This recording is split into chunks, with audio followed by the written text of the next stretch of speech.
تخيل ترامب بنفسه طلع اتكلم على التطبيق ده. اسمع كده وحاول تفهم. So the release of DeepSeek AI from a Chinese company should be a wake-up call for our industries that we need to be laser focused on. اول حاجه هنتعلمها من الفيديو ده هي كلمه wake up call. wake up call معناها جرس انذار. افتكرها دايما بالصوره دي، وافتكر الصوره دي كويس عشان اسالك عليها بعد شويه. فترامب بيقول ان التطبيق الصيني ديب سيك واللي معمول عشان ينافس تشات جي بي تي يعتبر جرس انذار لامريكا. لو عايز اقول لك ده جرس انذار فاقول لك this is a wake up call.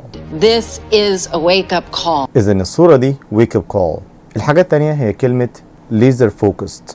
laser focused معناها مركز على شيء تركيز شديد جدا كأنك شعاع الليزر بالظبط. افتكرها بصورة الليزر دي. فلو عايز أقول لحد أنا مركز تركيز شديد هقول له كده I am laser focused. I am laser focused. quiz time. الصورة دي معناها إيه؟ طب ودي؟ استخدمهم في جمل في الكومنتس. This is a wake-up call. A wake-up call!